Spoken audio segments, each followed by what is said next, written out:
Oftentimes in Monster Hunter speedrunning, an opening is as simple as taking your consumables and hitting the monster. On rare occasions, you see something different, something creative, an opening that pierces the mundane to create something entirely unique. Today I'd like to focus on the creativity of 4 different players, how their openings came to be, and the impact that the opening had. I'd like to talk about 3 remarkable openings of Monster Hunter World.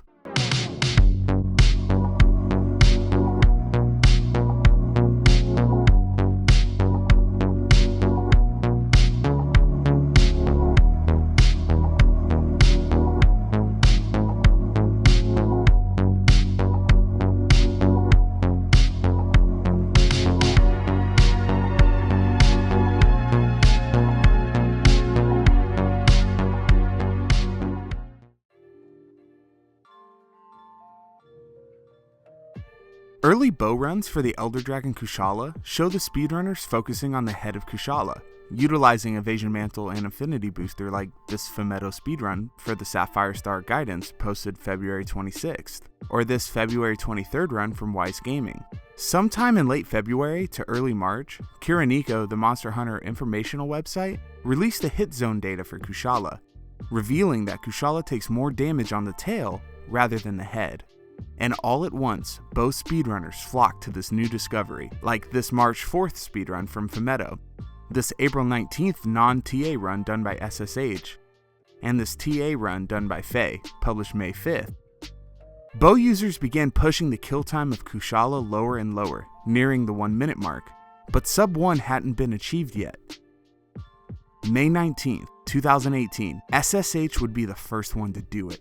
SSH takes Demon Powder to start, and equips Evasion Mantle while falling. While running towards Kushala, he takes a Might Seed and uses his Palico gadget, Choral Orchestra. SSH lays down an Affinity Booster, then initiates the fight at this precise spot. A second slower or a second faster, Kushala could have been out of position, and, as we'll see, this spot is vital for the opening.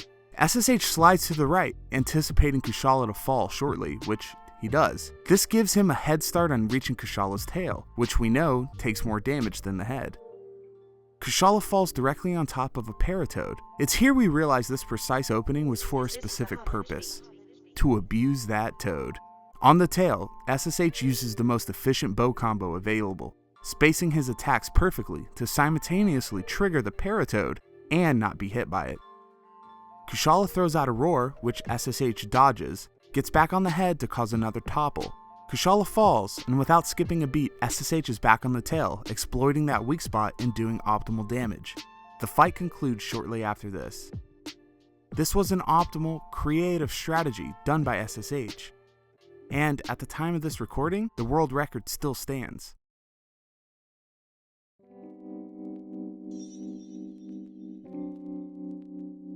At the beginning of August 2018, the Final Fantasy crossover monster, Behemoth, launched on console. Collectively, every heavy bowgun main began running Behemoth. The fight takes place over 4 different phases, and early speculation of a potential Phase 2 skip was theorized by Jin Furai, a prominent heavy bowgun speedrunner. The first person to actually record a Phase 2 skip was JinJinx and his 4-man team of heavy bowgunners on August 1st. Katherine, a top heavy bowgun main, later recorded a Phase 2 and Phase 3 skip during a 4-man cluster speedrun, posted August 3rd, and the following day actually recorded a Phase 2 kill.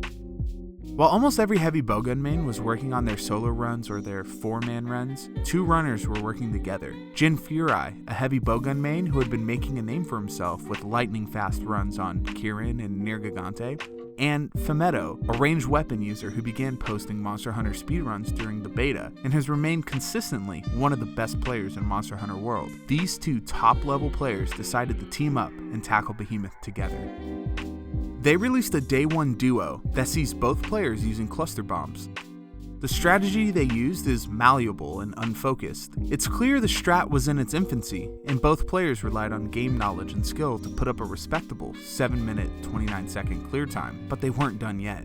On August 7th, 5 days after their first run, the duo released their second Behemoth run. This time, things were a little different. Phemeto is equipped with the Zora Magdaros heavy bowgun, which can fire status shots and cluster, while Jin Furai is equipped with the Devil Joe heavy bowgun for raw damage. The run begins with both players taking consumables on the way down, and they place mega barrel bombs to the right of this vitality plant. Rocksteady mantles get thrown on and a health booster gets placed down, and the bombardment begins.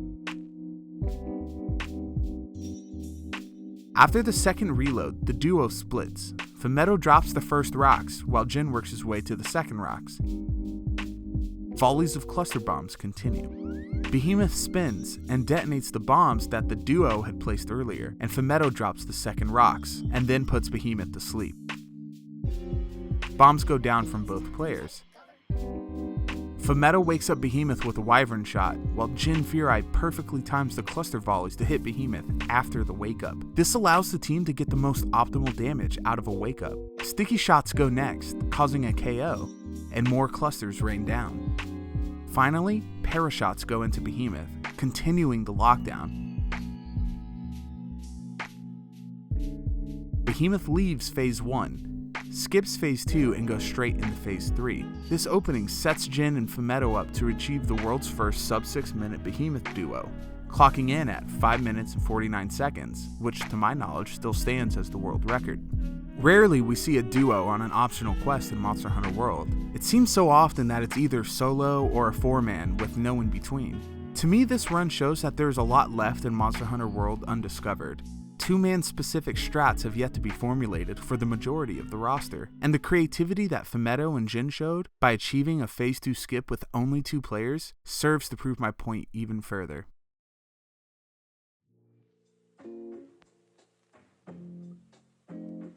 Black Diablos has some interesting hit zone changes in Monster Hunter World. Previously, her tail was her biggest weak spot for ranged weapons, however this changed in World. Her wings are now her best weak spot for shots. Knowing that, most speedruns, even early on, focused on the wings of Black Diablos.